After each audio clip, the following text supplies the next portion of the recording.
welcome to the 2 Minute Warning. This is our eighth episode. So glad to have you. And I'm your host, Perry Busby. The 2 Minute Warning is brought to you by the West Side Gazette newspaper here in Fort Lauderdale, Florida. And the publisher of the West Side Gazette is my good friend and co-host, Mr. Bobby Henry. How you doing, Bobby?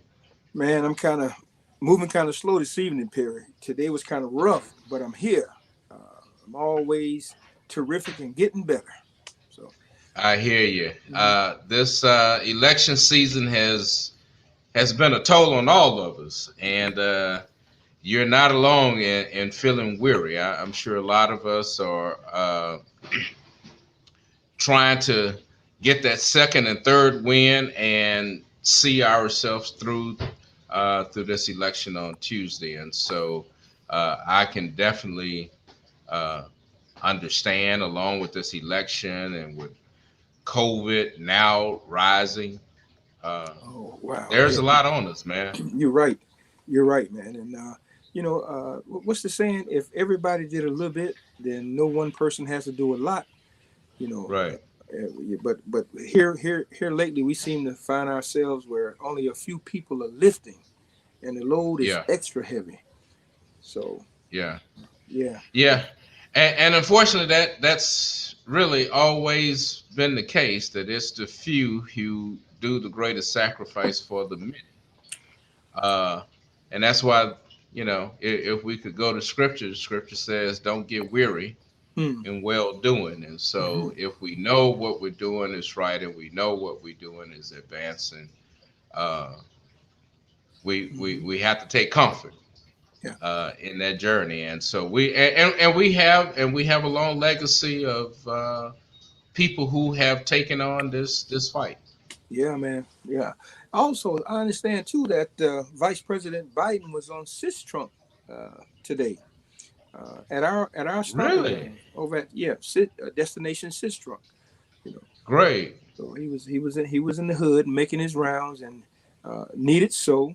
Uh, I like to believe that uh, he chose not to overlook us.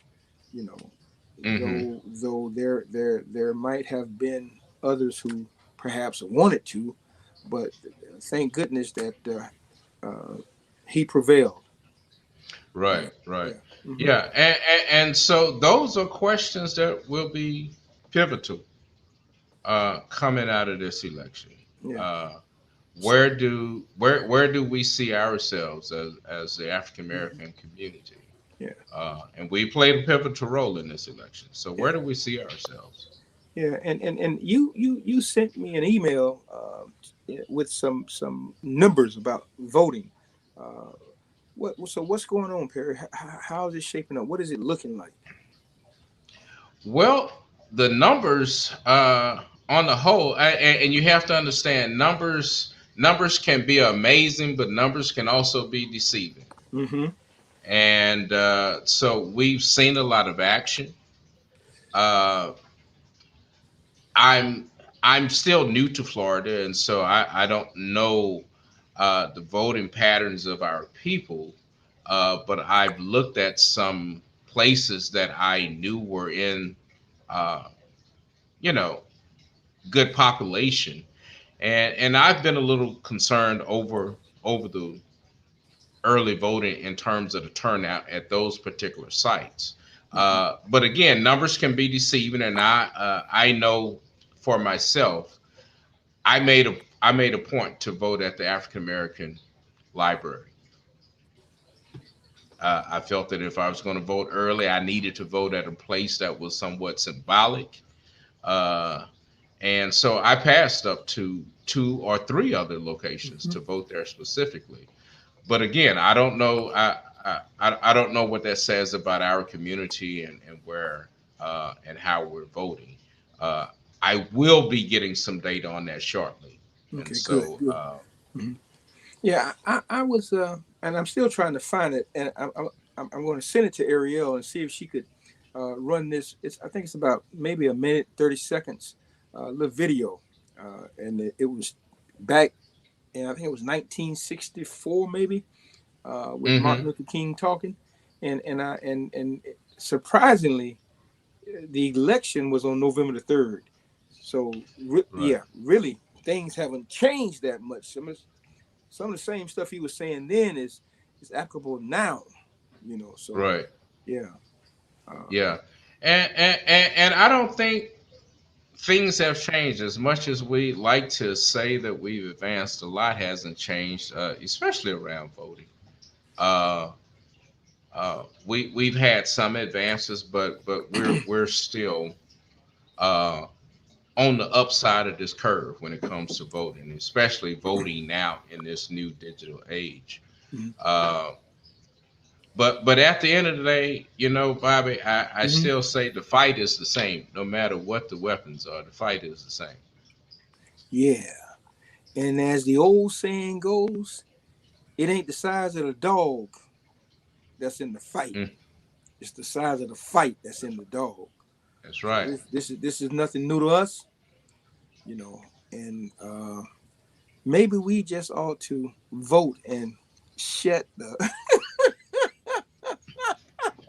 That's right. We So you gonna ready? vote or shut the You ready? up tonight. You ready? We ready to do this, man. I am so Let's. excited. Hmm. We got a great panel. I want to introduce. I tell you what, we got a special guest, Hmm. but let me introduce my our panel and then bring our special guest because I know they're all gonna love them. Uh, gonna start it out, man. Bobby, one of the biggest responses I've gotten was a show that we did a few weeks ago, and the I'm on. one I'm on. I'm show on. that I'm on. made that popular I'm on. I'm on. I'm was one guest in particular, on. and I tell you, I enjoyed this sister, and she helped me up to a new book that, and you want to get me tell me about a book. And she helped me to a new book that that I think at some point we need to talk about. Uh, but backed by popular demand Hmm. is Miss Mona Lisa Webster of Probation Station. Well, Weber. Miss Mona Lisa, what did I say? You Webster. done I said was like, you done said Weber, Webster. yeah. Think about Wait a Weber. I'm sorry. minute. dictionary. That's Well, how them people well, she call it. is. Look. Okay, well, let me just be a brother and kind of smooth on it. Well, baby, you know so much that you could be. There you go.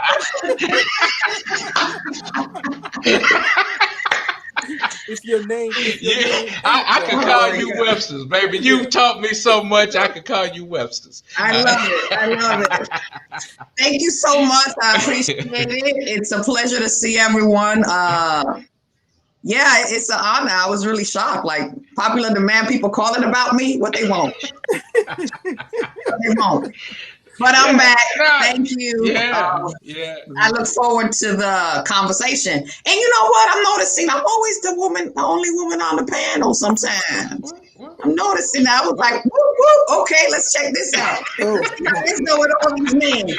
I'm like, good God. it just happened to be that way. That's all. Hey, It's so good. yeah. No worries on my side. I I just be got looking at the flyer. I'm like, damn, I look cute. But look at all these men. So, okay. If I could introduce the next person. Okay. Sure. All right. Now, brother Mohammed, if I mess your name up, that's this age and difference. But we have a profound writer, a brother from the Final Call, Nabab Mohammed, formerly known as Richard B. Mohammed. He is the editor in chief of the Final Call. Brother Muhammad has a lot on his plate. He has done a lot for over 20 years, especially the last 10 years. He has been the editor in chief of the Final Call. And if you know anything about newspapers, uh, the Final Call is definitely a newspaper that speaks truth to power. And Brother Muhammad is one of the reasons that is because, and I'm sure it's under the tutelage of the great minister Louis Farrakhan and the Nation of Islam.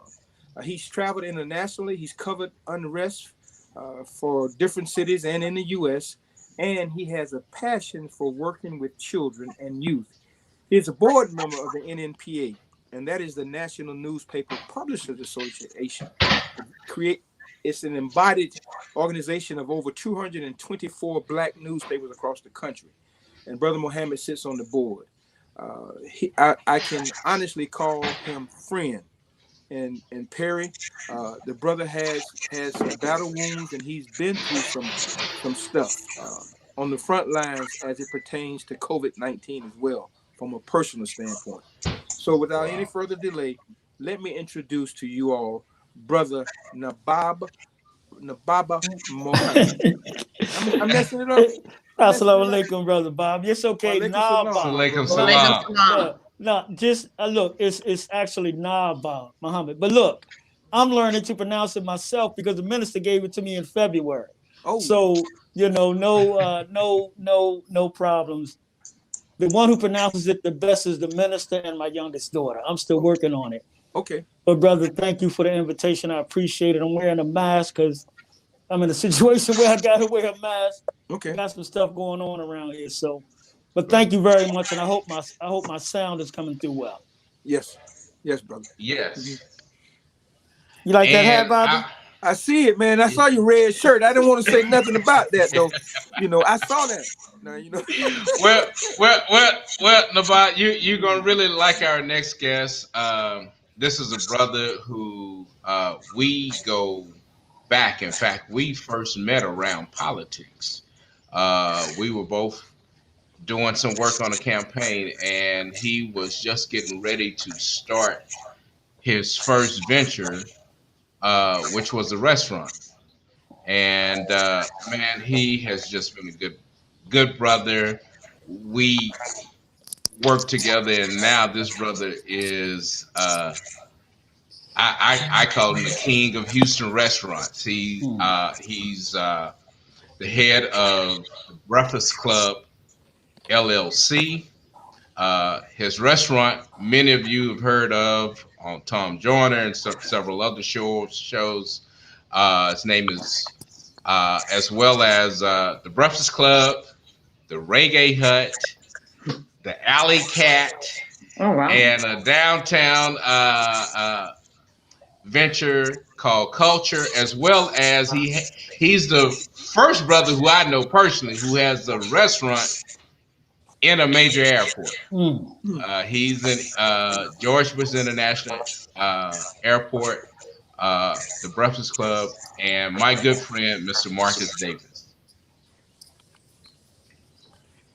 Thank you, Perry. Thank you for having me on. It's good to be here. I appreciate the invite and looking forward to a great dialogue, great conversation with you guys. okay, cool.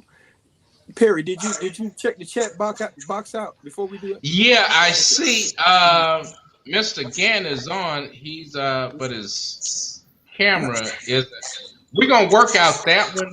But let me bring on a good another special guest.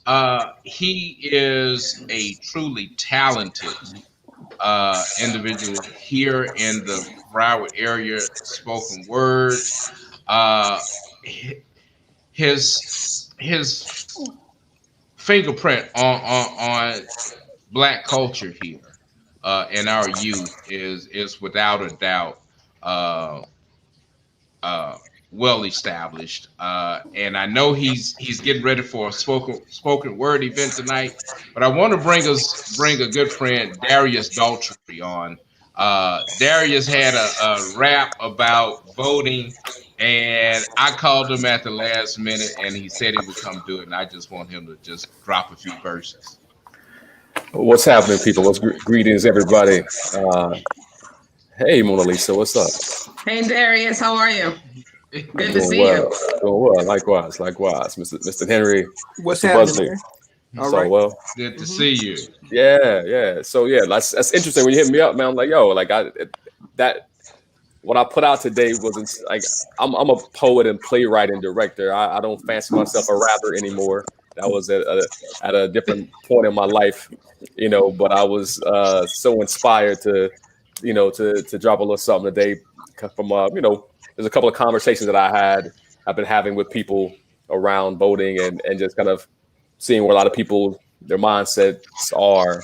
So yeah, so you want me to do that? You want me to do that little joint I put out?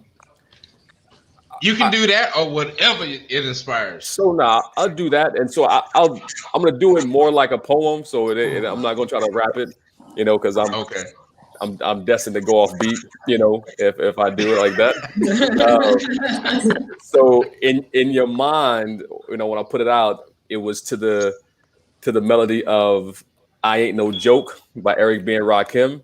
So that's the music that was behind this. So that's kind of what it is. But here we go. Go out and vote. They praying that you don't. They want you apathetic, feeling no hope. When he's gone, we can get on to fixing this mess. Oh, hold on 1 second. Let me make sure. All right. Okay, I'll do it again. Go out and vote. They're praying that you don't. They want you apathetic, feeling no hope. When he's gone, we can get on to fixing this mess. But Agent Orange is the country's bigotry manifest. He likes to stand in the crowd while the MAGA hats stroke his ego. But that ain't the voice of the people. He's just an addict, addicted to power, Adderall and lying and tweeting every hour. Whether it's Obama or the birther claim, not denouncing white supremacy by name. He's lying if he's breathing in, teleprompter reading, and press secretaries are straight up comedians or jokers are wild. They should be ashamed. Complicit participants in that narcissist game. They think justice is the enemy, and all of those who tend to see good in what he does just love that white supremacy, cheating because they got nothing else, suppressing votes, getting Iran and Russia's help. By now, this behavior should surprise no one. Fascism is where they got their ideas from now. Who they want to suffer? Those they see as others. Black, brown, queer, your sister and your mother. So let's fight the hate he provokes, the fear he stokes. Get out and vote, because this ain't no joke. Ain't no joke. Right on, D. Right on.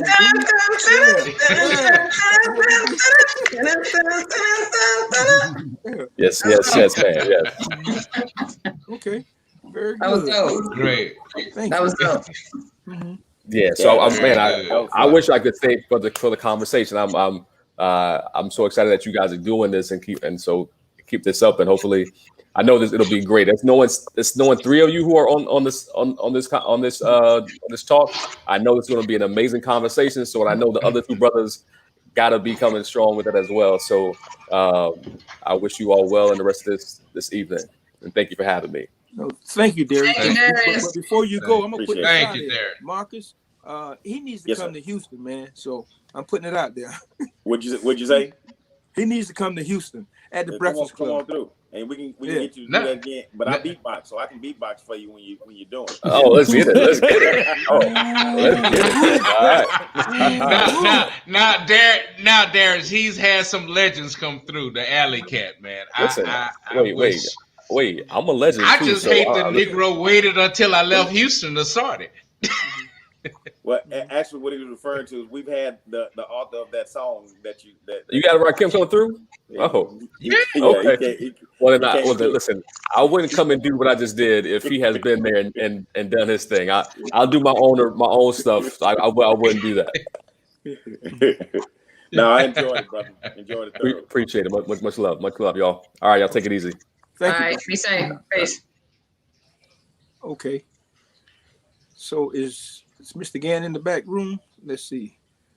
Let's bring him. Still got one guest we're waiting on. Okay. He's present, but it's Mr. Gann. Okay.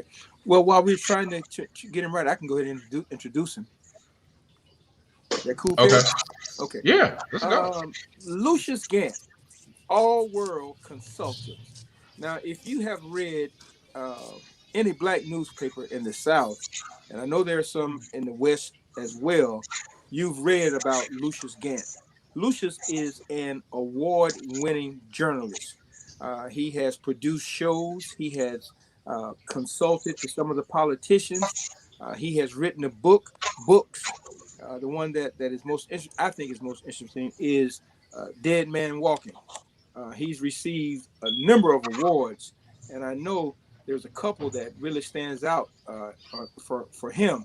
Um, he did a documentary at Ohio State University. He received an award for a documentary called "The Old Folks Aren't Home." He Mm. did that, and he also received honors and awards from the National Freedom Museum in Chicago. As a matter of fact, some of his quotes from the Gantt report are listed in their archives. Lucius is a prolific writer. I dare not name any one black newspaper that he has appeared in for fear that some of our Negroes might think I was being selfish, you know. But he's a cool brother. So if you will, let's welcome Lucian. Can he come in? We got him. Thank you for inviting me, Bobby. I'm glad to be here with your uh, distinguished guest, but I'm a pretty serious person, so I hope I don't mess up the apple cart. So Yeah, right. let's do it. I'm gonna say what I mean. Yes, sir. Okay. Oh, we'll get along just fine. Mm-hmm. Okay. We'll get along just fine. Well, this conversation started wearing these T-shirts called "Vote" or STFU because I got tired of hearing people talk about issues but not really get involved in the issues of their disdain. And so whenever I talked to them, they didn't want to hear about voting. They was tired of politics, but yet they couldn't understand why the potholes on their street never got fixed, or why Big Mama, they was paying more for Big Mama's Medicare, you know. And coming into this election, I mean, we've all had our ebbs and lows about this. Uh, but regardless of what happens on November 3rd, November 4th, uh, we have to take a new look at ourselves. Uh, I don't think coming out of COVID, everybody keeps saying getting back to normalcy. I don't know what the hell normalcy looks like. Hmm. So if I'm going to go through this, and if we're going to go through this, then shouldn't we start extracting something out for ourselves? Mm. And I don't mean just government led. I just mean self led. Mm. More so than I mean government led. And Hmm. I know Marcus gets with me because Marcus is always talking about doing for ourselves. And so, I'm at the point now. Yeah, I will always be committed to voting, but I'm more committed to what can we do for ourselves. And can we start a conversation from there? Because I think there are some people who think that all of our problems go away with a Biden victory. Hmm. That's ridiculous. Yeah. Come on, But we Lucian. live in a ridiculous time. Yeah. Yeah. Well, Yeah. I'm gonna have to leave kind of early, at least by 9 o'clock. But I want uh, the panel to know that this is a war. This is not an election. I Hmm. mean, politics is war without bloodshed, and war is politics with bloodshed. The only thing that politicians have to do is to basically divide the money in terms of the appropriations and things like this. All this other stuff that people are talking about, defund this, do that. Let's have a George Floyd bill. Let's have a John Lewis bill. It means nothing because this whole country is a capitalist country, and if you ain't got no money, ain't too much you can do. This suggestion by one of my favorite rappers that, well, let me go talk to Trump, let me talk to Biden and work something out. He's gonna get nothing. That's going nowhere. And what I said in one of the columns that Biden ran in the West Side Gazette, everybody that think they got a plan to fund Black progress, send them to me, and we'll sit down, and then we'll come on your show or anybody's show, and we'll see who has a plan to finance and fund Black progress. Now, I mean a Pan African type of Africanism in Black. I don't just mean the people on Sistrunk or the people in Frenchtown in Tallahassee or the people on Auburn Avenue in Atlanta. I'm talking about all Blacks in the world. And if you ain't got a plan for that, it ain't gonna work. So You know, no to matter who me, wins this election, you still gonna be in the doghouse. yeah. Okay.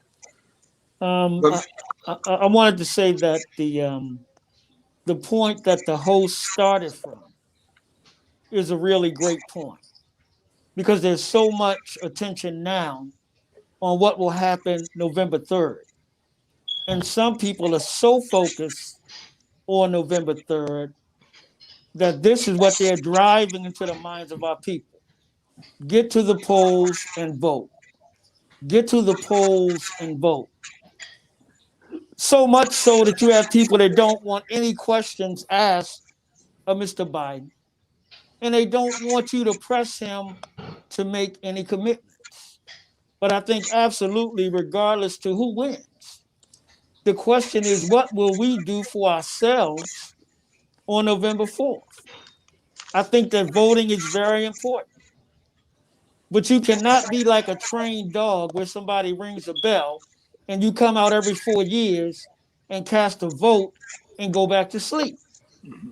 Then you will be manipulated and you will be like we have been, I would say, almost all of my at least from me being a young teenager, from Reagan on, this lesser of two evils voting strategy, what I call fear of a white sheep politics, where I mean, I'm gonna wrap this up, but when Romney ran, Romney was the boogeyman.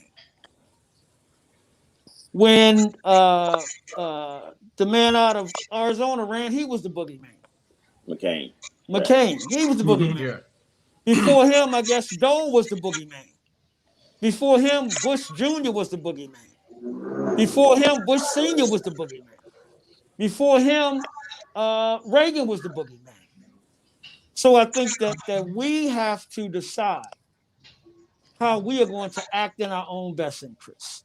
And I think politics is part of that, but it is definitely not the sole solution. Yeah. You know, brother Nabai, I agree with you, and let me jump in on that because I have shared with folks. One, the language I've been using is November. We say that this is the most important election of our lifetime, and I have shared with Black folks that November 4th is the most important day in our lifetime. Not the and people say you mean the third, right? No, I don't mean the third. The third is going to take care of itself. We're going to get out and vote. The fourth, what we began to demand on the 4th of November is the most important thing. It is very likely that the Democrats will have the presidency, will have the Senate, and will have the White House. That only happens in the last few years. It happened 2 years for Clinton, 2 years for Obama, 2 years for Trump, right? So it's likely that the Democrats will get both houses, and if they do, then Black folks have to demand every dime dollar that we deserve since we hit these dusty shores in a couple hundred years ago, without question, without any any back down, but demand every single thing that we have. Uh, Perry, you mentioned earlier what normalcy was. I'll tell you what normalcy was, right? Because I've advocated for people not to desire to return for normal. In the grand scheme of things, normal was hyper-partisan politics. It was bigotry rearing its ugly head. It was all kinds of shenanigans going on in our nation, from sexism to racism, you name it, it was there. But specifically within the Black community, what did normal look like? Normal looked like our family's net worth being 5 times less that of a white family. Normal looked like having 1 million Black folks in jail. Normal looked like the highest unemployment rate in the nation. Normal looked like being at the bottom of the totem pole in education and in healthcare. And that's what we want to return to. To Brother Muhammad's point, I agree this is an important election, but I think it's important because this is an opportunity for Black folks to demand what our ancestors worked for, and that's to have reparations in this nation. But every 4 years, every 8 years, we're talked to about the boogeyman. And if you think about this, Bush Jr., if you think about it, and Donald Trump is who he is, and there's no mistake about it. But we were told the same thing about George Bush Jr., right? Remember, he was a tyrant. He was a dictator. I mean, this guy actually started an immoral war. This and then hit us for $750 billion going out the back door. So, we can't act like this is the first time we've been up against someone that we believe had some poor tendencies or things that didn't work in our best interest. Because remember what happened in New Orleans. George Bush don't like Black people. Right. Nonetheless, I absolutely believe that the 4th of November, and I'm not talking about after inauguration. I'm talking about the very first day that we know who the president of the United States is. We begin our demands right then, right there, and we pull no punches about it. And I absolutely positively believe we give an ultimatum to the Democratic Party that you deliver, and you deliver within this first term, or else. Yeah. Can I say something about it? Yeah, sure. It's open. Let me give another perspective. Politicians love who they give money to. They either gonna give you a job Yeah. or they're gonna give you a contract. And those are the people they love. And whoever they give a job to and a contract to during the presidential campaign, those are the people that gonna get the jobs and the contracts whenever they take office. Now, let me just break it down a little bit more. Joe Biden has spent about $8 billion on his presidential campaign. Donald Trump has spent about $6 billion. That's $14 billion. If if uh, if they just gave black people on this panel or black people around the world 10%, that'd be 100 and something billion. And so, my thing is, I encourage everybody to vote. I want everybody to do what they believe in.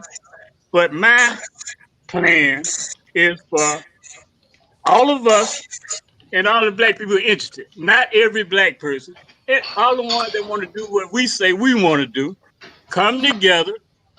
And then if they need $1 billion, if they need 100 billion, I'll show them how to get it. And let's see. I know how to get it. Well, let me just explain that a minute because that's far fetched. If you say you need 500 billion to have some kind of contract, do something for black people, you can't write nobody a check for 500 billion. You can't do WhatsApp.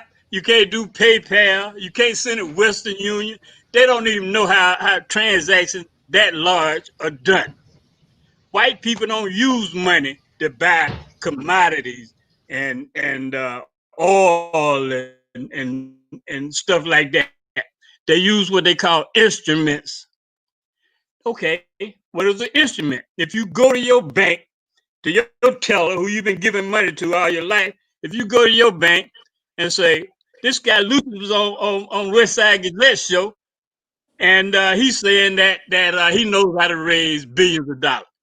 Okay, you put your money in the savings kind of Bank of America, you have 1%. If you put it in Wells Fargo, probably less than that. You probably get 0.3%. These, I can't say what I said in the West Side Gazette, but these people, they make 100% interest. You put $100 million in a financial trade, and 1 month later you got 200 million. 10 months you got $1 billion. Now you tell me, you got rappers and everybody on here. Why can't y'all all claiming all these people are billionaires?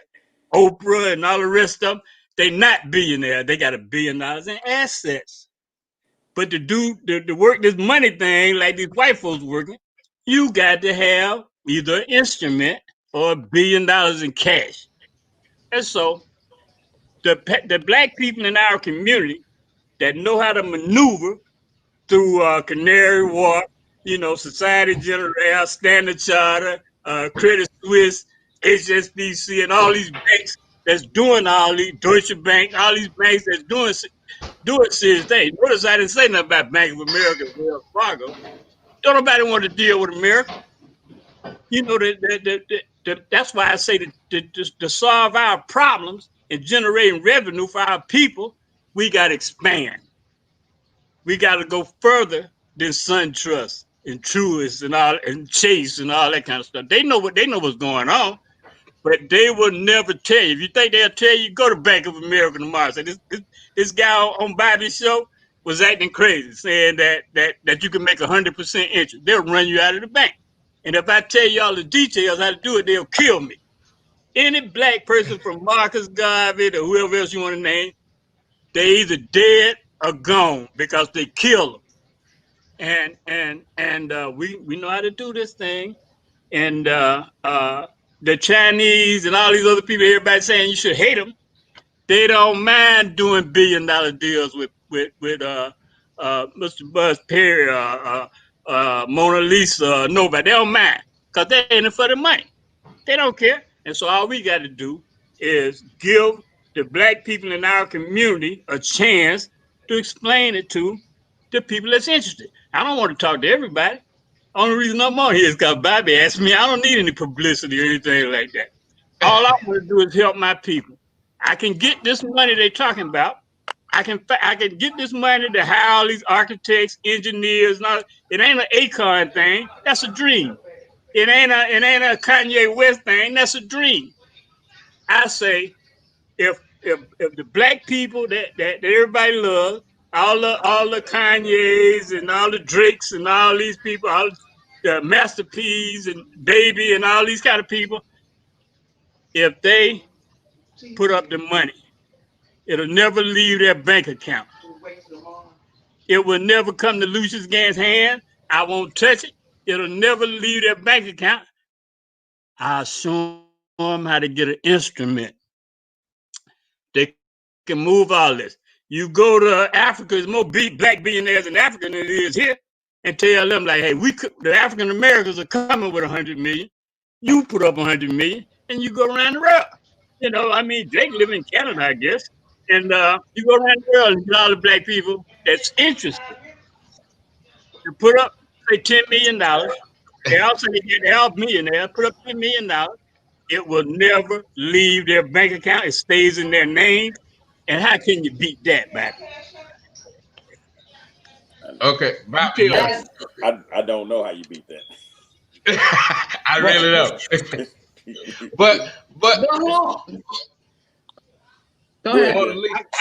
I can teach our people how to do billion and $1 trillion deals. They do it every day. Aramco of Saudi Arabia make $1 billion a day.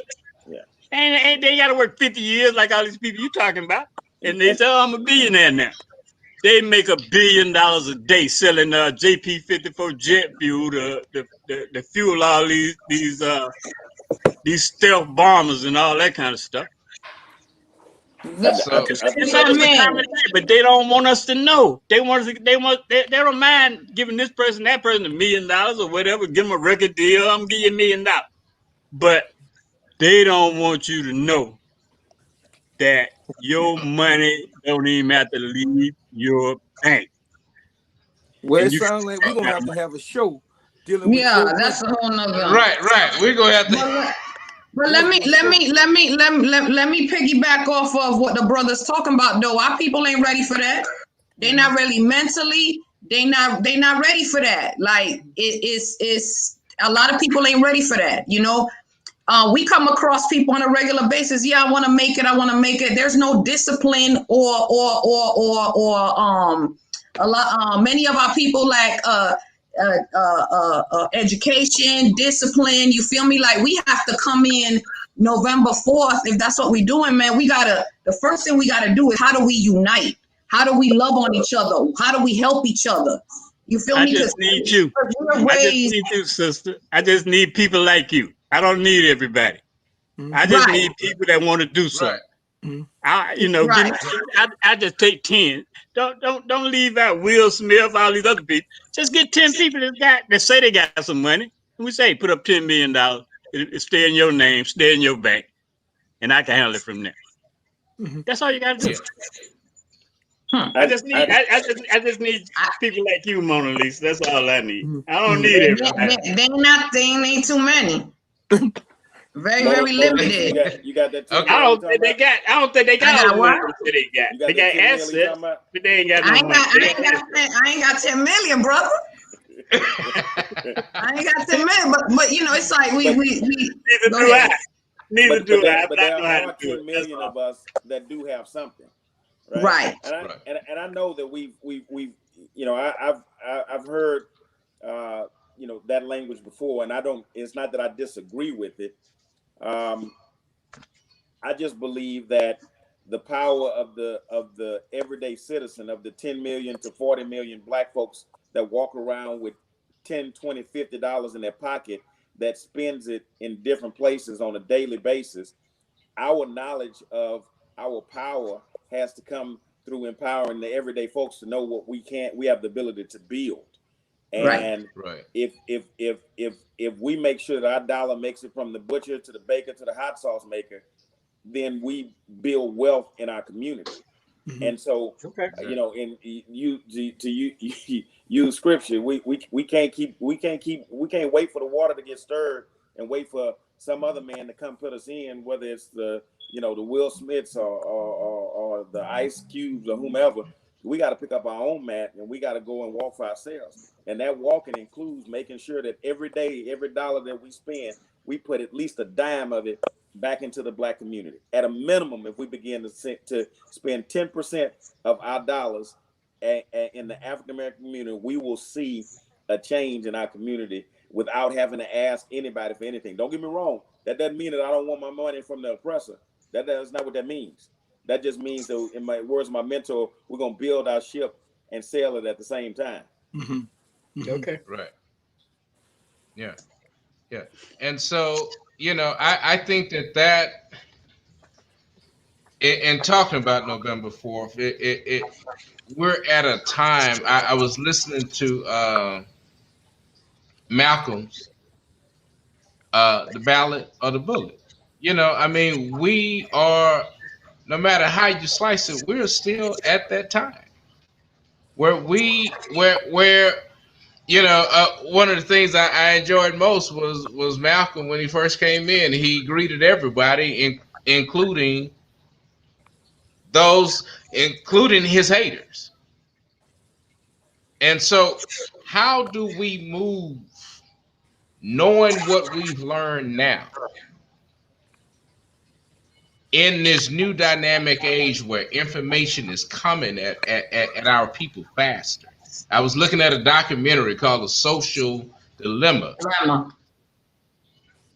And so, how do we adjust to this? We've got to come to some evolving, as well as holding on to those things. Marcus, Ben, Bobby, Yeah. Bob, you guys are staple business to a black community.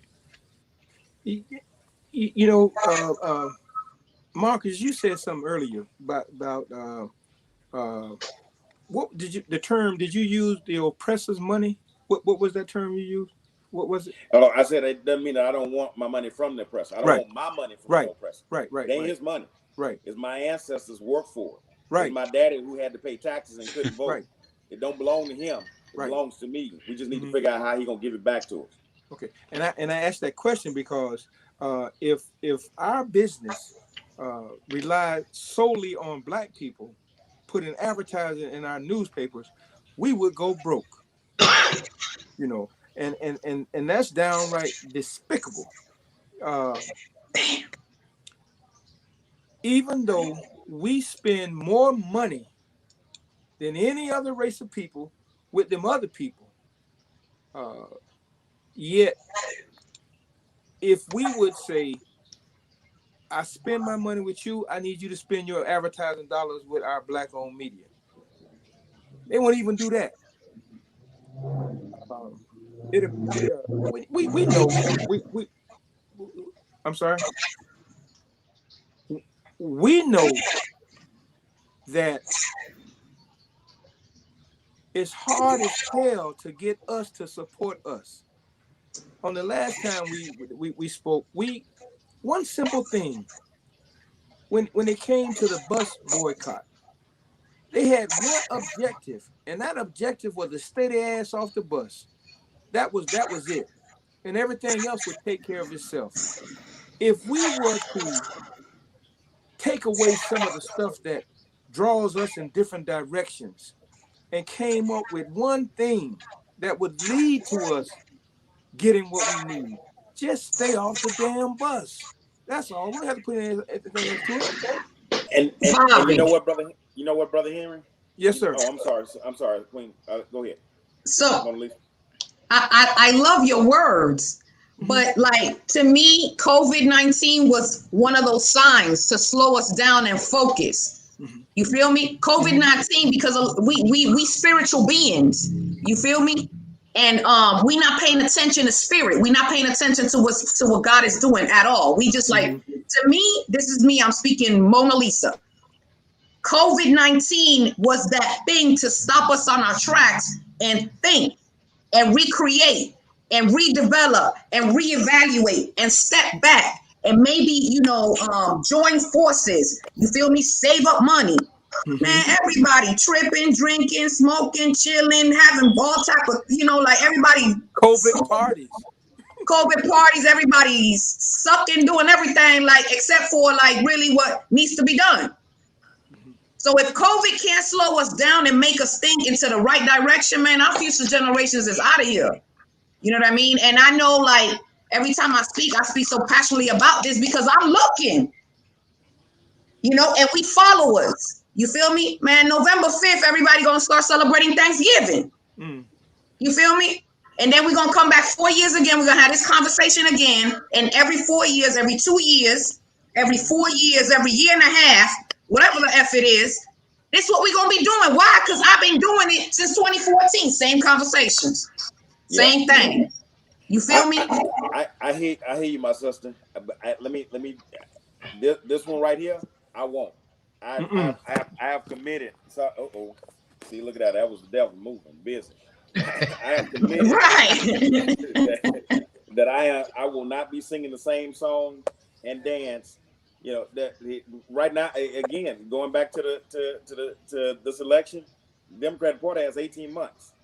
18 months to fulfill the promises, the demands that we have, and if they don't fill them, then you won't be able to tell someone like myself, oh, just chill out and we gotta get. No, we ain't gotta get nothing. Y'all said this was the most important one. We're gonna deliver on this one. I'll be damned if there's any excuse that we should accept for you not delivering. Brother Bobby, to your point, you made a great point about if we can just develop that mentality of putting everything aside.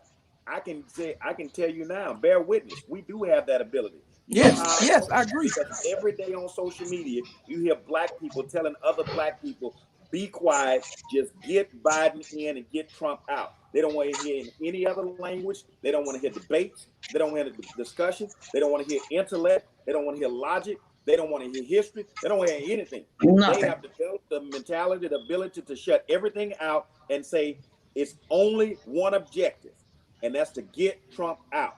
And I am documenting all the folks that I see doing that, because as soon as November 4th comes, I'm expecting those same folks to say we have one objective, and that's to get every dime and dollar that we deserve since we landed on the shores of the United States of America. And if you don't have that ability to do that, then you don't love yourself. And Marcus, you bring but many don't love themselves. Yeah, Lord have mercy. You right about that. So how do we start addressing that issue? How do we start addressing that issue? I'll tell you one, Brother Perry, because I have had to encourage folks. Especially when we talk about the conversation of reparations, we don't freely, openly talk about reparations. We talk about it in quiet corners. We whisper it, right? We don't say it out loud. We don't say it to our white friends. We don't say it to our representatives. We got to move into the language of what we deserve. And when you ask Brother Perry, how do we communicate that? we need to communicate to black folks that you deserve what is owed to you. This is not about whether or not, well, do you think they're going to give it to us? I don't give a damn what you think about what they're going to give. Think about what you deserve. And if you get black people to understand what they deserve versus whether or not somebody's going to allow, it's a whole nother story. I put it like this. I'm sorry. If somebody owe you $20, you don't have no excuses. You want your $20. You don't care if it comes in dimes, quarters, nickels, or pennies. You owe me $20. You pay me what you owe me. Brother Muhammad, coming from the tutelage of Minister Farrakhan, and I know that people have their own whatever, but he's been preaching this for a long time. What's your take? Give us some feedback.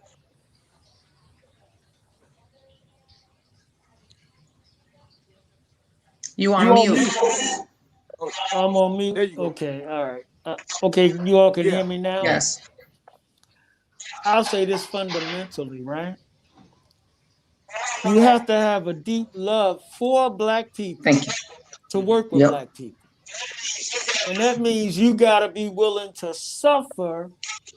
You got to be willing to suffer with us to the point where your repetition of the same thing finally starts to get in.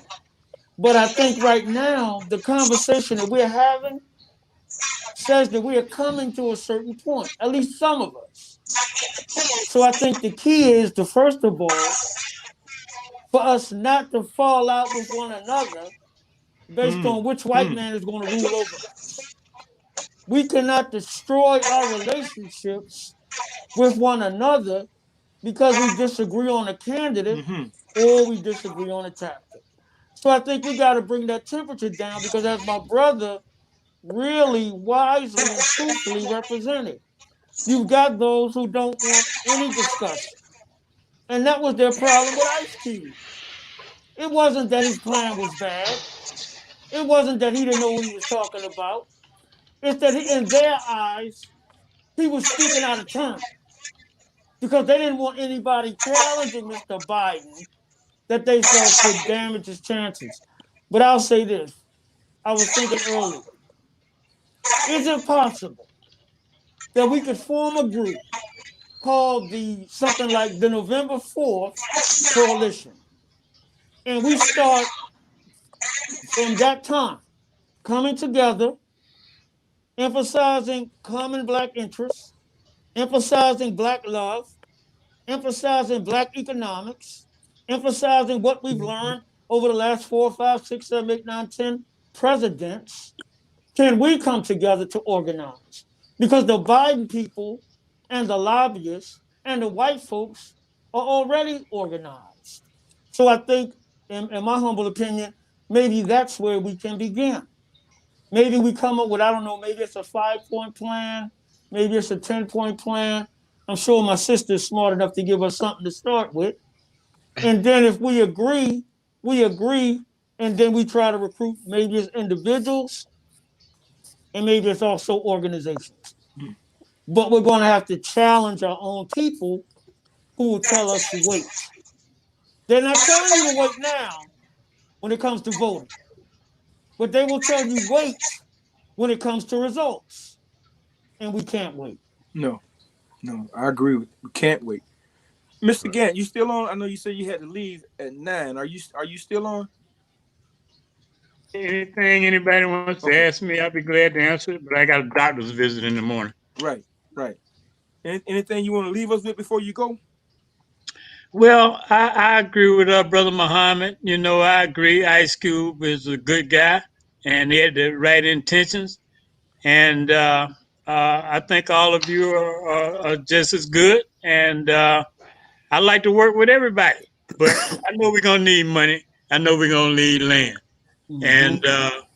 And if anybody's interested in that, I can make it happen. Okay. I'm going to do it by myself. If I don't get anybody to help me, I'm going to do it by myself. And I encourage Dr. Claude and Umar and all of them to come around. Let's talk about it. And whoever's got the right idea, then I'm sure Brother Muhammad and Sister Mona Lisa will support. And if I'm crazy, I'm sure they'll say Lucius is crazy. But it's been a pleasure Oh, talking to you guys. you And have a good show. you not he not crazy. He talking my language. We have to learn how to grow our own food. We have to own land. We have severe food insecurities as we speak, shortages of food. You feel me? And we're becoming more and more and more and more vulnerable to this governmental system. You feel me? We have to start. Shoot, November 4th, we need to have a barbecue and kick it and hang out and bring people together. You know, that family reunion type thing. Mr. Henry, you remember that. You know what I'm talking about. That's how we met. Right. You feel me? That's exactly how we met. Yeah. So You know what I mean? Like, that's the type of stuff we need to have with a no judgment zone, a safe zone, a space where, like, you know, brothers can come. Cause y'all men had too much ego too. Like y'all be tripping on each other. It's bad. You know? It be bad. I be like, oh damn, like, you know, I thought you wanted to help this brother or this anon, you know, like he can figure it out. I'm not talking about y'all. I'm not talking about y'all specifically. I'm speaking about. I'm saying, was that a gender thing? I'm a mute. No, I'm just being real. Like, you know, the brothers know me. I'm very respectful. I advocate for the black and brown man here in court. I do criminal justice reform. I mentor the incarcerated youth. I am the female voice for our black and brown boys. Like, I don't play that.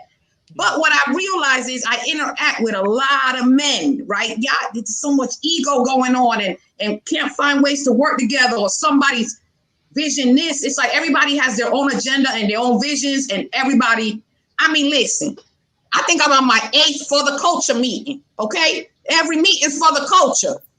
7 years later, where the culture at? Like, it's just, it's a constant ego back, women, jealousy, backstabbing. Like, we got all these other issues that we need to, like, work on and address before we even start trusting each other or making decisions about land and money and this and that. Like, I don't know how far deep or how far low we got to go to understand that we have to have some form of love for ourselves and for one another.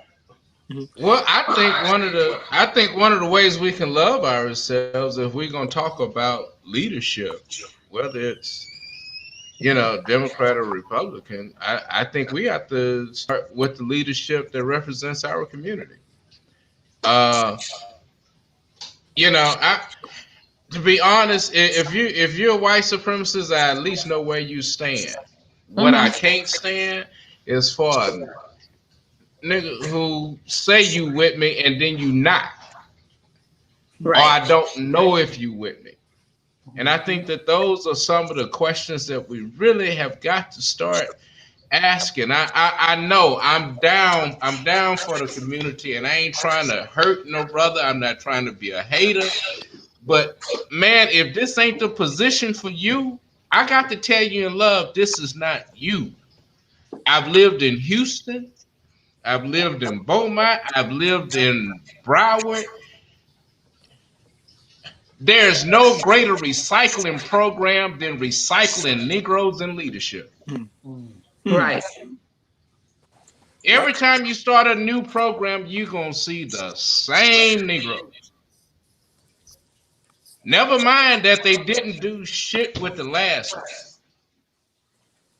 And we all know them.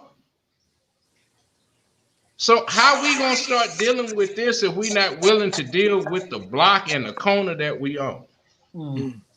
Right. And that goes from politicians to churches. We know, Marcus, I ain't gonna go there, but Marcus, you know, churches that have sold out our communities. And I hear people, I'm from Beaumont, I hear people tell me all the time, well, Perry, if Brother Buzz was here, we wouldn't be doing this. Well, what about the preachers here now?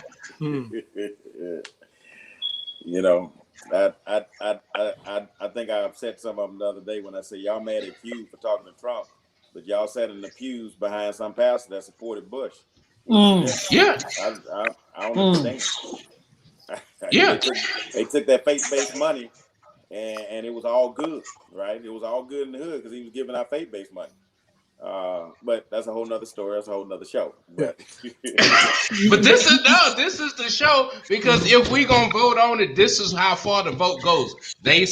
Politics are local, Right. yeah, and we Right. can talk Trump all we want to, but But if our vote does not originate in the soil in our community, then all we've been doing is jacking off on the hood Mm, and getting pleasure on it. mm, mm, Okay, you know, Dr. King said this back in 1964 when he talked about the election during that year. He said this was one of the most pivotal elections of our time. Go out and vote on November the 3rd. That mm, was in 1964. mm. What has changed since then other than the people playing the game? That's it. The same thing he said in 1964. It just so happened that the election this year falls on November the 3rd. And folk are saying what a pivotal election this is, whatever. You know, I'm not telling you who to vote for. You know who to vote for. Go vote. That's what he said. You know, so what has changed? Mm. You know, Bobby, I think what has changed is this. I think what has changed is the level of desperation Mhm. among those who have been in quote unquote leadership, especially political leadership. Because I think that what they have found is that the depth of their popular support is really not very deep because so many people are opting out of the process. Mhm. So they focus on controlling small groups that they know will respond to what they want. So I think we got a lot of people who've opted out of the process because they feel as though the process has not yielded results for them. But then these same people pull our people back into this same process year after year after year. And as they get diminishing results, they now want to blame people because the people have not seen enough change. Mhm. So I think Trump is rather special in this sense. He really says what he thinks. And that's the problem that I would say most white folks have with him. It's not his substance or his policies, it's his style. We don't say it like that. That wakes the Negroes up. Mhm. But Trump today is only built on the respectable Republican politics of yesterday. Mhm. Newt Gingrich and all the others that came uh, before him, the whole Southern strategy. Trump is now the end result of that monster being created. The Tea Party that rose out of nowhere to contest Obama. Where's the Tea Party today? Mhm. Did they all retire when Mr. Obama left office? So I'll end with this. We have to, I think, admit that we have enemies, and we're going to have to challenge those who sit in high places at the behest of our councilmen, our mayors, our congressmen, our senators, all of these people that we really don't like to offend. But if they are not acting on our behalf, we're going to have to challenge them. We can challenge them respectfully because if you got truth on your side, Mhm. you don't have to disrespect nobody. As the minister once said his mother told him, you don't have to lie on anybody because the truth about everybody is bad enough. Mhm. So we're going to have to challenge not only white people, we're going to have to challenge our own people. But I think that what my brother out of Houston said about this moment, I think that we're going to have to amplify that and say that and repeat that and feed that because the tendency is going to be, like my sister said, to celebrate we got rid of Trump. And then they'll be telling you, well, you know, Mr. Biden can't do nothing in his first 2 years. He needs a second term. They said that about Obama. Now you tell me where Obama acted for black people in his second term. The support of marriages for gay people, that was for the gay community. The Dreamers, that executive decision, that was for the Latino community. What exactly, policy-wise? I'm not talking about the health care that benefited everybody. What exactly, policy-wise, did our brother who we love deliver for us as a constituency as he delivered for others? And that's a difficult question, but it's one that we got to ask. And I'll take it a step further. As I alluded to earlier, there have been 2 times in my voting career that the Democrats, who my mom and daddy told me we were had the power. They had the first 2 years of Clinton, they had the first 2 years of Obama. And while I love Barack Obama and I enjoy and adore the level of integrity and character that he displayed in the White House, and the example he set for my son and that Michelle set for my daughters, this party has not delivered to black folks specifically. And it's funny because I just finished telling somebody the other day, well, what about this? What about that? No, I'm talking about specifically for African Americans, because you're right. LGBTQ legislation is for them. Immigration legislation is for them. I'm talking about legislation that's specifically for black folks. And that's where we have to get to a point where we believe that we deserve it, and flat out that we demand it. So I think we empower ourselves by accountability on starting November 4th, and that includes personal accountability, making sure that everything that everything that jingle don't mingle, all that change in your pocket don't have to go everywhere.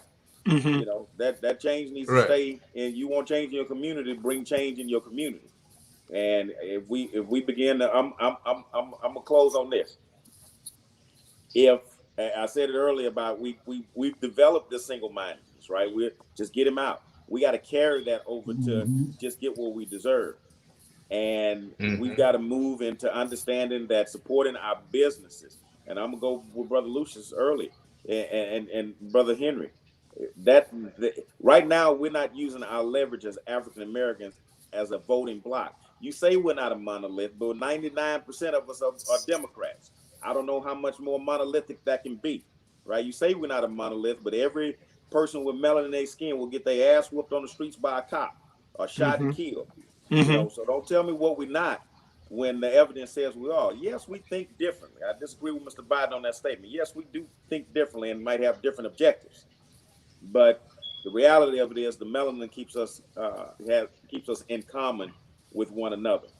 And the day we decide that we're going to fortify ourselves by strengthening the economics in our community, by building the businesses in our community, by making sure that we stop giving away our greatest assets in our community, allowing our little black babies that we raise in the hood to go over to the PWIs and run down that field and jump down that court so that their universities can make tens of billions of dollars while our HBCUs struggle and suffer with low endowments and closing on a weekly, daily, monthly, annual basis. When we begin to strengthen our institutions, from our banking institutions, our HBCUs, and our businesses, and hold accountable those that are in power or that we put in power, that's the change that we want to see.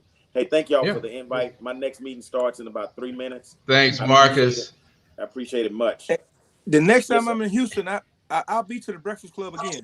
Well, come on by. You need to tell Renee, Jeff Boney, Renee. Yeah. You need to tell you need to Karen. I can't believe, they ain't brought you by. Shame on them. I've been there. I was there. Bonnie and Renee sent me by there. Okay, good deal. Good deal. I'm coming to Marcus. I'm coming to. Bring him. Right. Yeah. Now he can't look. And if he come with me, he gonna have to pay. So There it is. Thank y'all. no, Thank you, bro. Thank you. thanks, Thank you, Marcus. Mhm. Yeah, Now Marcus has to go, but man, that as I said, Marcus and I met around politics, and he was just opening his restaurant. And we went there. They were still putting together tables. Mhm. And here's how collective bargaining worked. He was putting together his restaurant. Well, that was just at the time when restaurants, everybody was trying to put Wi-Fi. And I was working on a community program, so I was able to bring in the computers and everything that he needed. And I don't know, we got to go back and find the pictures. But one of the first banners across his building, where the Breakfast Club was, it says wings, waffles, and Wi-Fi. And that was us because I was like, well, man, look, if you're going to be in business, you need to have Wi-Fi because people are looking for Wi-Fi to go have lunch. And we helped bring the equipment, and that's how we work together. And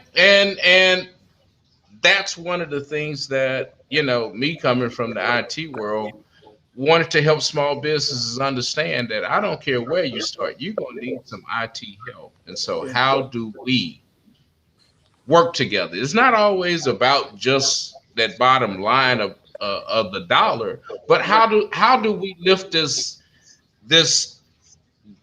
this tide that's under us so that when the wave comes through, we all lift up. Mm-hmm. Mm-hmm. Yeah, so who said, Mona Lisa? You said after November we do something, we come up with a plan, Brother Muhammad, for November the 4th. What was that? And I'm trying to remember exactly what you said. Okay. So one of the things that I had mentioned was because, like everybody talks about attending your city commission meetings. So one of the things that I thought about and also talked to a few people about was getting people from different cities, the cities that we feel that our voices need to be heard, and have so let's say, for example, Hollandale, Fort Lauderdale, Hollywood, and Pompano. We get 2 people from each city to actually go attend these meetings and bring back notes. But several people from the community, you feel me? We have a pot where we pay these people to go, you feel me, and get all this information and bring it back to us. But of course, we have to make sure that they're able to take proper notes, that they're going to sit there the whole, that this is relationships that we build. So once we get that information, now what do we do with it? You see what I'm saying? Like, we have to be able to, we can't say, well, because we already know, if we already know how the system's working, where the commission meetings be at 9 in the morning, at 1, you got to be there all day, like we already know how a lot of these systems work. Now we have to figure out how to maneuver around them. You got people that, don't have jobs, ain't doing nothing all day, whether they choose to or not, whether they can't or not, whatever the circumstances are. But we have to start putting plans in place where the community pays the people. You feel me? People buying bottles, smoking weed, buying all type of stuff. Like, we can $20 or $10, 20 people, that's $200. Like, we got to start really putting money in a pot to get things done, because we can all volunteer, but let's be realistic. How long can we volunteer to make things, to bring it to another level and to actually make it functional and sustainable? Mm-hmm. Mm-hmm. You know what I mean? Like, what are we doing? Uh-huh. Medical education.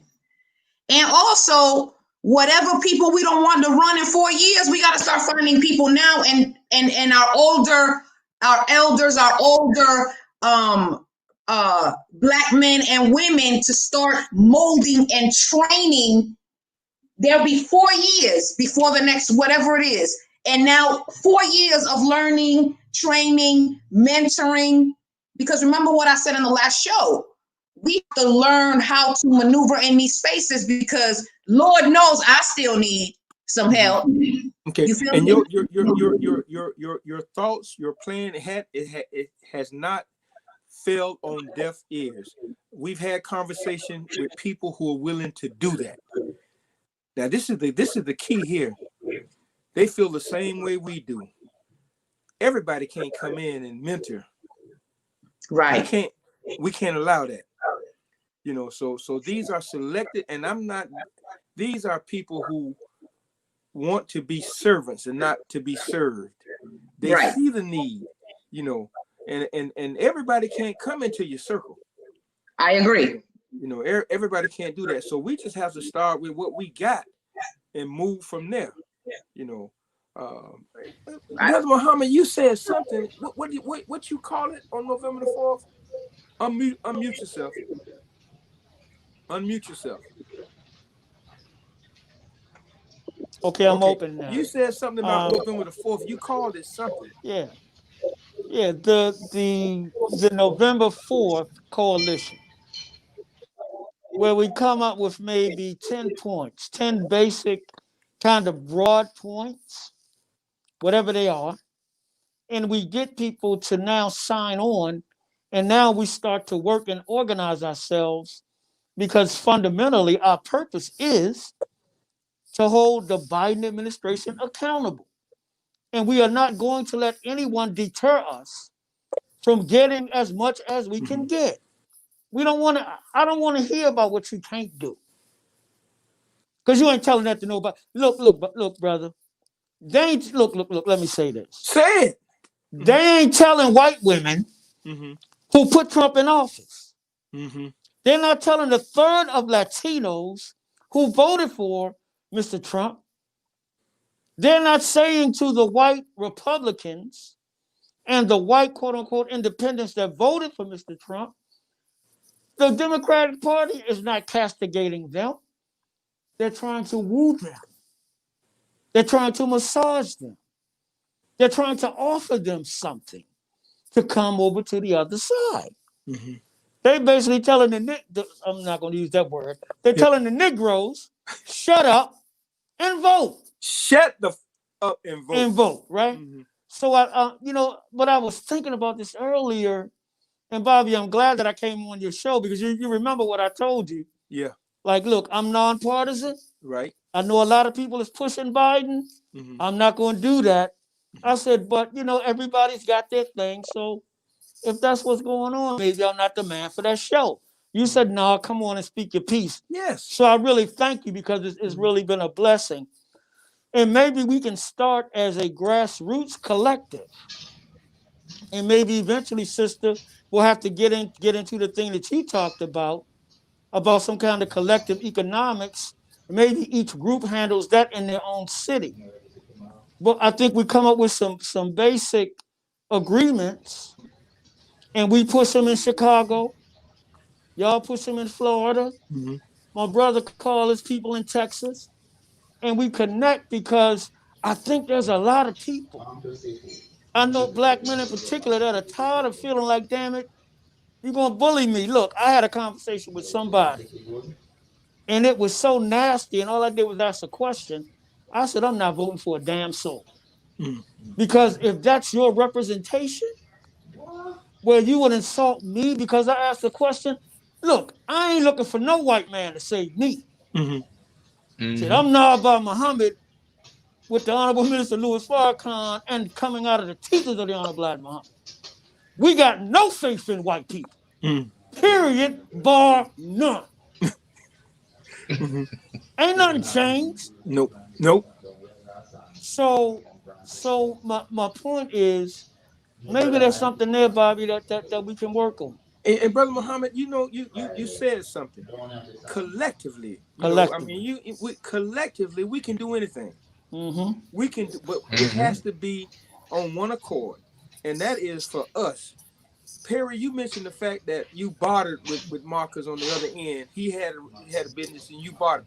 That's what we got to get back to. I know there are some black leadership organizations somewhere teaching black leadership, not some watered down version of what a capitalist society says we should be, but one that teaches black leadership. And there's no need for us to reinvent the wheel. If somebody's doing that in Texas, if they're doing that in Chicago, wherever, if you got a model that's working, then damn it, let us have it. Let us work together to get us where we need to be. We can't November 4th is a day of reckoning. Yes, sir. And that's what we got to do. That Right. that November 4th coalition. I mean, that's something that I know we can do. I know we can do it because we got to do it. Right. And it's one of those times where we have got to start at the street. Mm-hmm. Usually, folk try to start at the top and build down. No, that's not how you build. You build from the bottom up, and that is where we got to start. I mean, and so, to Mona Lisa's point, I, I would have hoped that COVID would have brought us back to ourselves. I know for some of us who are the thinking and the spiritual of us, it did. Uh, but we've also had to come to grips with there are some people who do not love themselves. And so how do you get people who don't love themselves to do something that is an act of love for others? Well, brother, I mean that they may not be the people that come initially into the venture. Mm-hmm. You can recruit, but maybe they're not the vanguard. Mm-hmm. Maybe they're not the vanguard. And we should always be working among our people to increase love and respect. That's one of the fundamental things that we do in the Nation of Islam. That's why we try to extend respect to everybody. Mm-hmm. So that at least if you disagree with Brother Muhammad, you say, but you know what? He didn't disrespect me, though. I don't agree with him.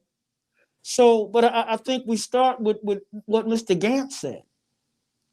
I think we start with those who are willing. And we continue to build. And I think that if the other question is this, I think that we have to make a commitment that we will stay together for 4 years regardless. Okay. So, Brother Muhammad, I don't care if you mad, Negro. You said 4 years. It's been 6 months. You mad at that brother down in Texas, and now you walking away. No. We come in, we commit to 4 years. We're going to struggle together. We're going to work together. But most of all, we're going to protect Black people. We're going to fight for Black interests. Mm-hmm. Mm-hmm. Mm-hmm. And that way, I think we maybe we have a better chance of recruiting those who have not wanted, who are not part of. Like, I really believe something like this. I really believe that I got brothers and sisters that would sign on to it. Mm-hmm. Because it would be truly independent. And of course, you got to watch the people trying to undermine it. But at the end of the day, as Mr. Trump says, what do we have to lose? Even if it's a small group, we will have done the best that we can. And you never know how the God and the ancestors may bless us. Mm-hmm. And they're not going to want nobody challenging Mr. Mr. Biden on November 4th. They still ain't going to want you to say something. I don't care what they say. Because at the end of the day, that's their idol. That's Mr. White Man that they believe is going to be the savior. And they don't want you challenging him. But we're going to have to challenge him and his... I mean, look, they're going to put Kamala Harris out there and say, well, if you attack him, you're attacking her. Right? So we're going to have to keep it very strictly, as the Honorable Elijah Muhammad taught us, program and position. No personal attacks allowed. No slander allowed. No gossip allowed. Program and position. Just a suggestion. Mm-hmm. Mm-hmm. Yeah. Mona Lisa, you were about to say something. Well, what I do want to say is, Perry talked about on the ground level. Now, I know I speak truth about what our people do or don't do, but one thing I will say is there's a lot of people out there that do want to do something. And there's a lot of people out there that do want to show love at whatever capacity they can. Mm-hmm. And the reason why I can say that is because I'm just speaking from experience. Like, y'all know I have like my pancake breakfast. That was all like an experiment. And people, when you have something that the people know of and they trust that you're going to do what you say you're going to do, I mean, it's just massive. Like, that's such a support. And sometimes, like, I do get frustrated, but then I always take a seat back and be like, I am blessed Thank you, God. Thank you, because like there are people that do care, and will support and will contribute. It's just we have to have like a solid foundation of those that are doing the actual like work, and build a structure to keep those people engaged. Mm-hmm.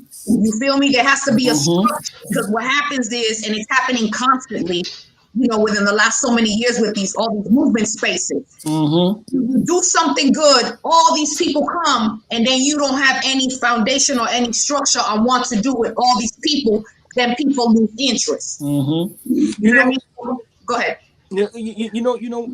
What's happening is you begin to give voice to the voiceless. Right. People, people who are in need, they don't know how to go get it. Let's be real. They don't know how to go get it. So we supposed to have elected officials that are actually supposed to be doing this, but they're not. So the fact that when you begin to stand up for those who are less fortunate, that's where the strength comes from. Everything falls into place. But you have to be willing to do that. It ain't just one. You don't have to be me all the time. Somebody else. Then and you just do that. You get everybody involved. It becomes a team, not a tennis match where it's one person. You got a team. And that's one thing that Right. we got to do. We got to get back to that concept. And Yeah. so Yeah. I don't know. We Yeah. we all know people in places. So Yeah. so we Well, can I mean, we can get some things done now. Mm-hmm. yeah. I just think that we have become a byproduct of this culture that we have uh we've allowed to just grow on us. And whether you like it or not, whether you're on social media or not, Excuse me. subconsciously we are looking at our success in terms of likes. And that destroys us more than anything else. We think that we're doing something, and then all of a sudden you get 8 people. Mm-hmm. If you got eight committed people, who was it? John Calvin, I think it was, or Martin Luther, who said, "Give me 10 men who hate nothing but sin and Mm. love nothing but Christ, and I'll change Mm. the world." Mm. Yeah, but eight men thoroughly immersed in the truth will make you But Gentlemen, truth is truth. truth is truth. Truth is listen, truth, and chill that is out. when you get someone committed into something. You Start with doggone that. right. And I think that sometimes we get so caught up in these likes and what this crowd and what this. I mean, we get tired of it with Trump. We got people now saying that well, Biden doesn't have enough turnout, so they don't think that he's. I mean, how shallow have we gotten? Mm-hmm. Very. But I mean, and it spurs over whether or not we talk about churches or not. We look at a good church as one that's big, not one that's helping a small community. mhm. Mm-hmm. Let's And see. I think that that's the paradigm that we got to start changing because we like these stars, but stars don't give back. Yeah. I Let's don't see. Let's see who's willing not to get on that bus. Mm. Let's just Hmm. start with it, man. Let's see who's willing. I know those out there who are listening. I know some of y'all. You feel the same way we do. So let's if you do, you know how to get in contact with anybody on here, Mm-hmm. and let's see. Let's do it. It's supposed to be done. If it wasn't, we wouldn't be having this conversation. Mm.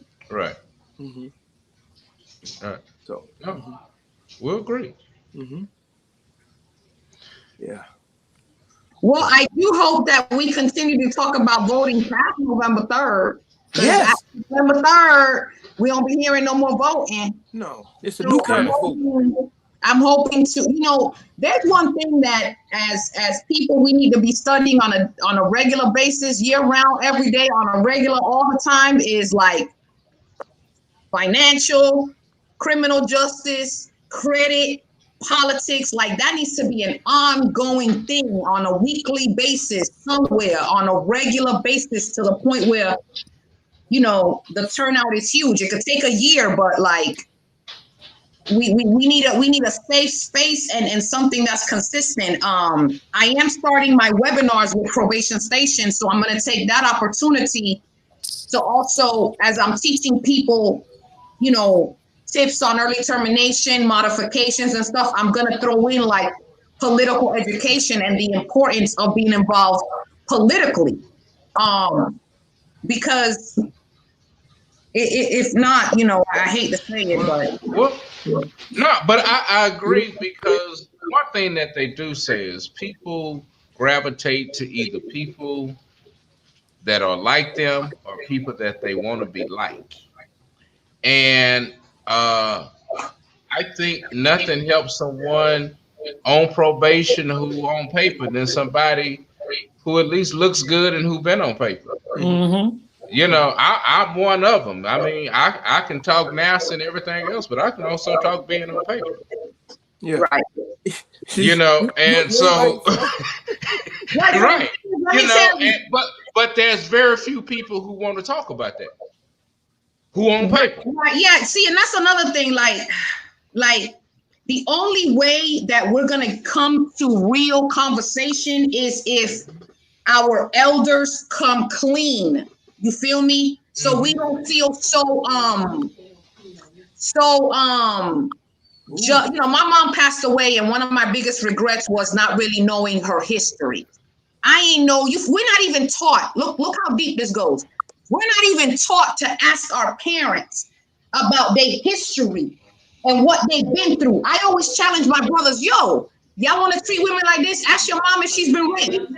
Ask your mom if she's been molested. You feel me? They look at me like I'm crazy. But like, we have to really start digging into these issues, and our elders have to start really say, listen, young brother, young sisters, this is what we went through. This is what happened. This is the real thing. This is what it is. We still have pedophiles within our families that we protect. You see what I'm saying? Like we how are we gonna this is the stuff I want to address and talk about. Like, we got to get that out without judgment. Help people become vulnerable and break down and release all that trauma. You feel me? And I know I be all like this, but it just, that's how I really feel about it. Like, let it go. Yeah, Mona Lisa, you're not by yourself. This is the God Heaven Truth. Yeah. I just had a conversation yesterday with a Haitian sister, you know, about the same thing. The same thing, how we hide, how we cover up, never really getting to the truth, what's really bothering us. So you're not by you going. We're supposed to be doing this. This is how we heal. This is how we get to be the kings and the queens we were meant to be, not to be, you know, made to feel any different because they want to write a narrative that don't fit my description. You know, and I'm not hating. I'm not a racist. I'm a realist. I know who I am. You can't pigeonhole me because you want to, and I don't fit that. So now you want to label me somebody else. I've been an angry black man damn near all my life. I ain't just come this way. That's for y'all new niggas. Right, exactly. Yeah. Yeah. So no, what gets you is they call you angry when you know you're not really angry, because you know, man, if I really was. Come on now. What Malcolm say? The next word you say will be between swollen lips. We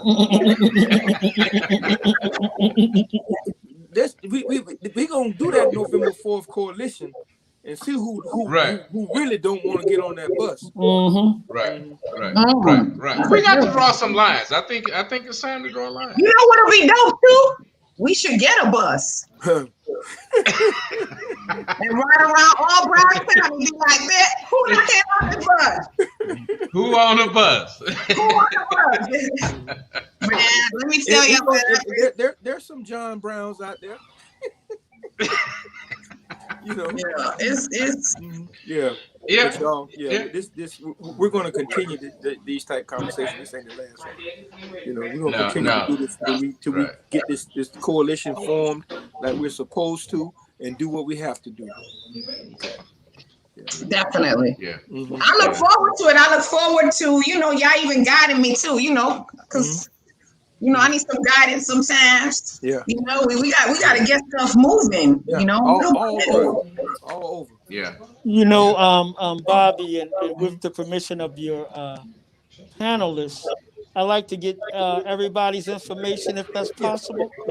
Okay. We'll make sure you get that. To We'll make sure stay you in get touch, as well as with the writing we'll be doing over the next couple weeks. Yeah. Mm-hmm. Where we go post election is a huge chunk of what we're going to be talking about. Right. Huge chunk. Okay. Yeah. Okay. And You one know, you question always I send me have, stuff, so. one question I have, because we mentioned it when we talking about holding Move that. the presidential actor, the third accountable, whoever. Like, what does that look like? What does that look like? Well, for me, if it's Mr. Trump, I mean not Mr. Trump, if it's Mr. Biden, part of it is, I think, very specific legislation, like HR 40. It's just a bill to study reparations, but since you crackers don't want to pay anyway, at least we'll start with a study. If they have the presidency, the House and the Senate, they should be able to pass that. The George Floyd Policing Act, even though I'm not saying it's perfect, they should be able to pass that. So maybe there are specific points of legislation. I know the Congressional Black Caucus has some stuff. I'm sure other political groups out there have some stuff. I think that's one. And I think the other things about how we hold them accountable. I think one, we should look at the Biden plan for Black America and see what's in it. And whatever he liked that he put on paper, we say, look, okay, well, you said it. Well, this is what we want, and this is how we want it funded. Those are just some thoughts, just from the top of my head. But I think part of it is specific pieces of legislation, but then maybe there are other things that will come up from these discussions that we have that are either legislative priorities. I mean, for example, there's been no discussion of Africa and the Caribbean in terms of what that means, in terms of development for the Caribbean, in terms of development for Africa, even in terms of something like, for example, stopping the embargo against Cuba to allow Cuban doctors to come in and Cuban biotechnology to come in. If you don't want them in the white communities, let them come to our community and help us stop our people from dying from this COVID-19. So those are just a kind of few, thoughts, and I think other things we can decide what that looks like.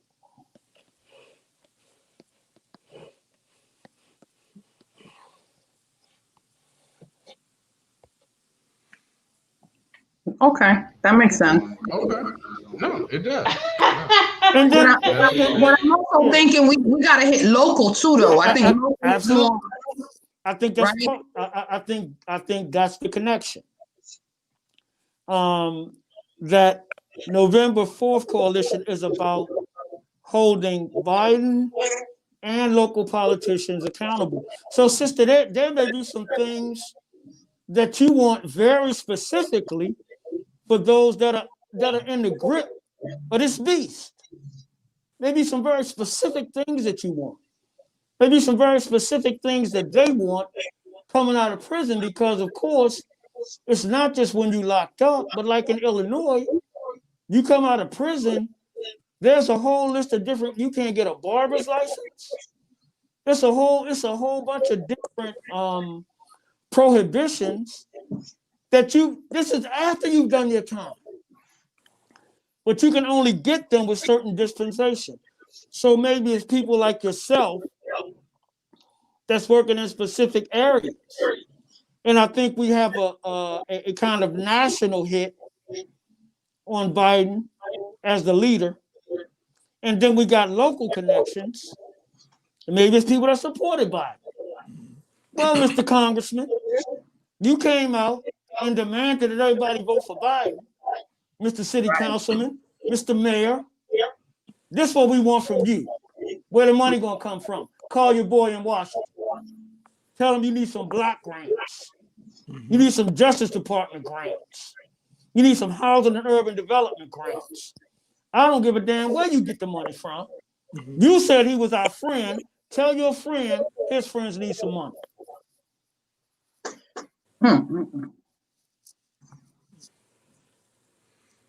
Here, here.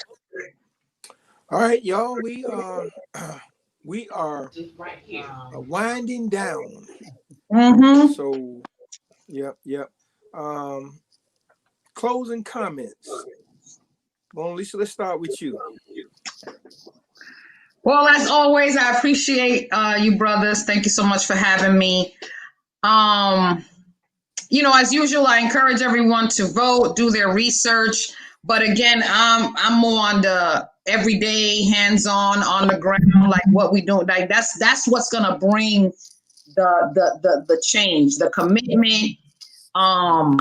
You know, and we can't do it alone. Like me personally, I'm like deliriously exhausted. And I also, before we leave, I wanted to take a moment to honor Tammy Jackson, who passed away 2 days ago. Tammy Jackson, and the reason I'm bringing up Tammy Jackson is because it happened here in Broward County.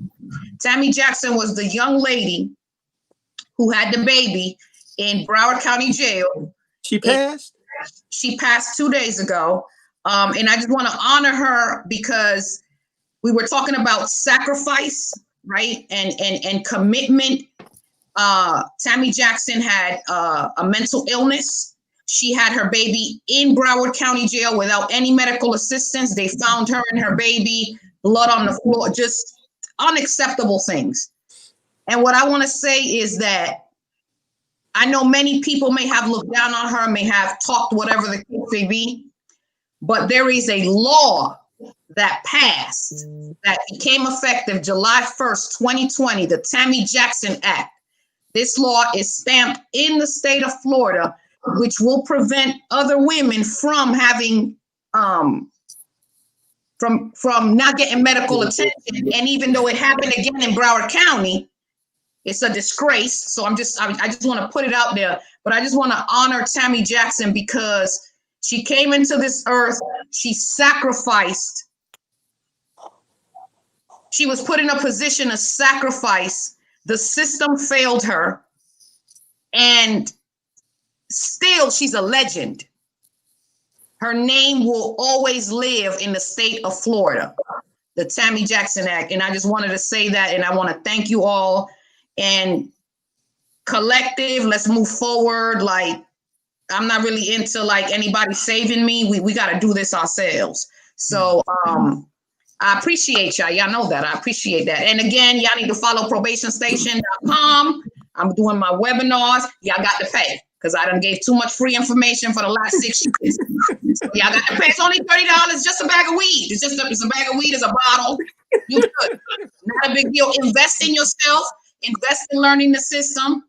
And, you know, Mr. Henry, I'll come at you with that later. But, man, this was dope. And November 4th Coalition.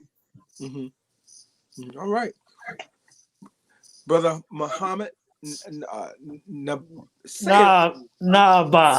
Naba. Yeah. That's beautiful. Brothers and sisters, I just have to say thank you. And Bobby, I'm really glad and honored that you invited me because for me, this was right on time. And it's beautiful when you find yourselves among kindred spirits with your own people. So thank you very much.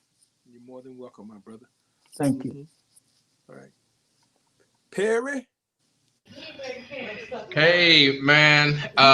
You better get First your of family all, back there because they run around.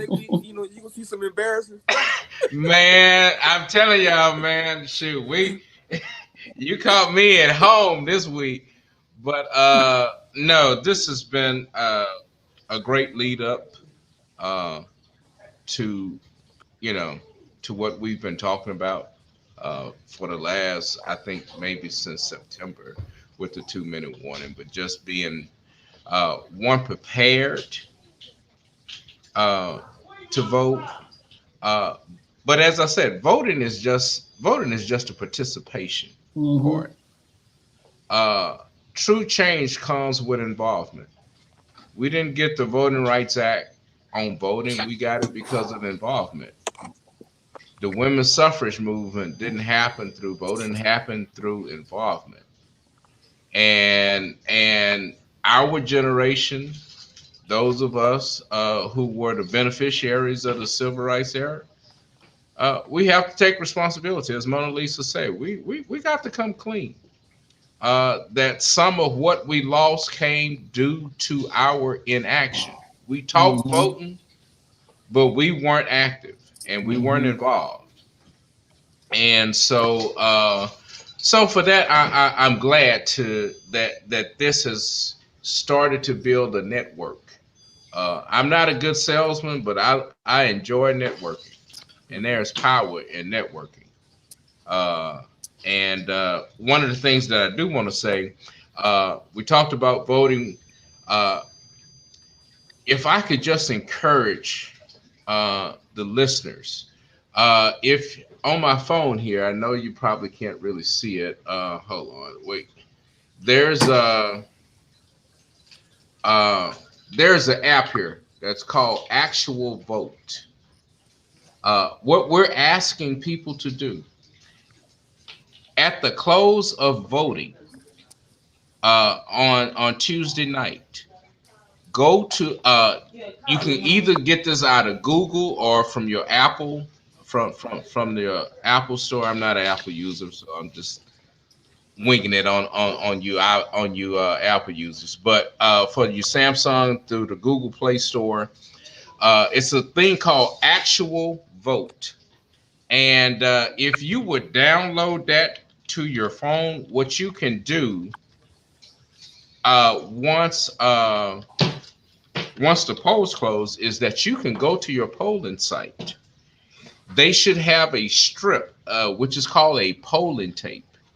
Use this app, and you can video that polling tape, and it will send it directly to a national database where we are keeping uh, these polling tapes so that we can compare the data that's happening at the polling station against what's being reported, because we know that there's been many instances where the vote at the polling state at your precinct doesn't match what's being reported, and the only way that we can catch that is by us getting involved and us taking those pictures.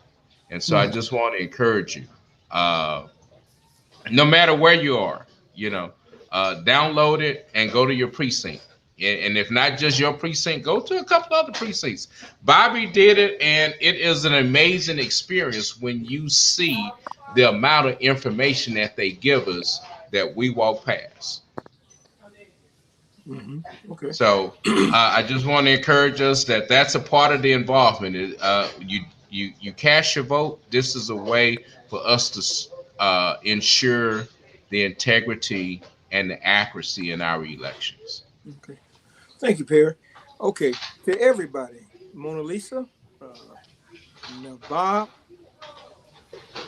Perry, Ariel behind the scenes, and all of our listeners, thank you so very much. We're not through with this.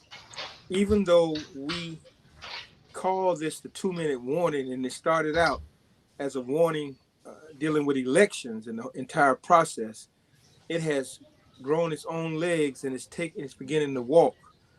And the walk that it's taking is one that's not orchestrated by us. Mm. It has already been ordained. Um, well, somebody just said thank you, Michelle. I didn't read the whole thing, but it's one that has been ordained.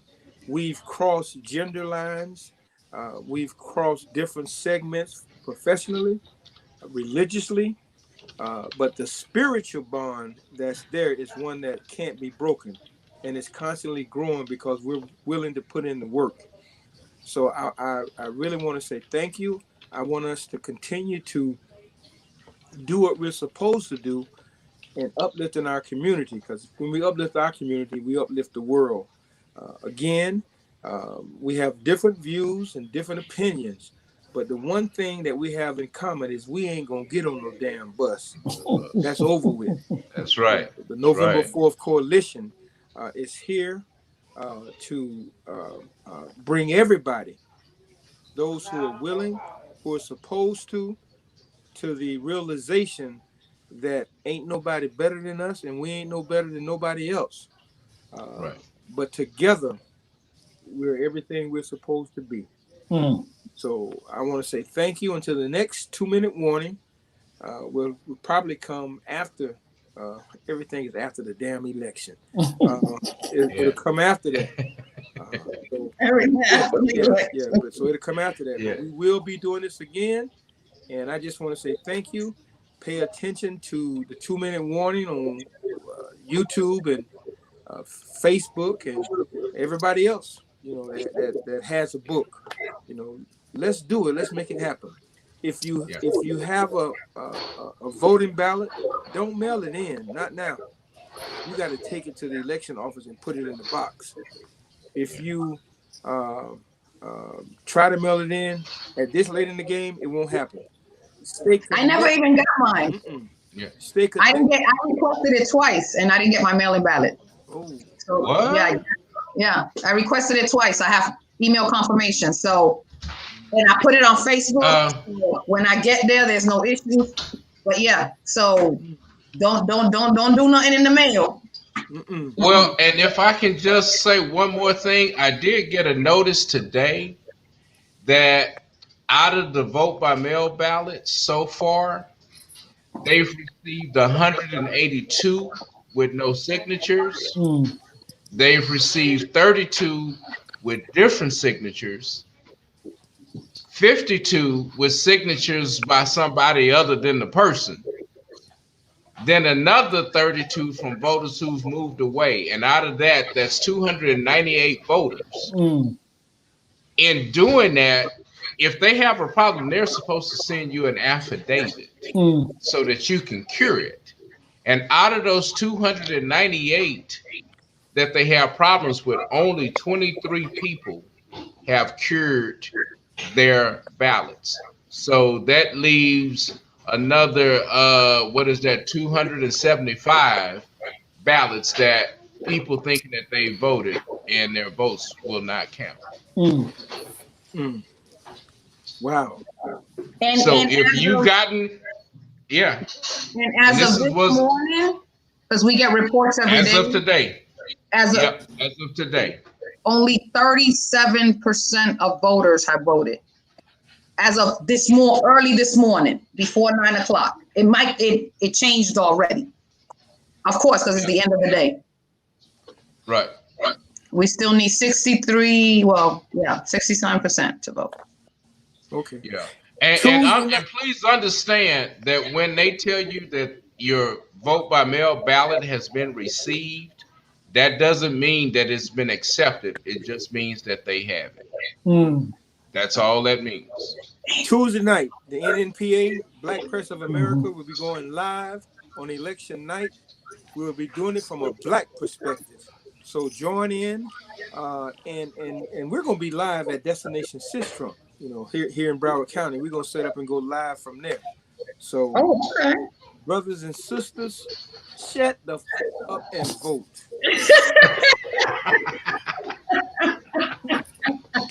Yo. Peace. Bob. Have a good night, everyone. Good night, y'all. Love you. Thank you all, man. I'll be in touch, All Bob. right. Thank you all. Yes, sir. Peace. All right. All the information too. All right. Thank you. Okay.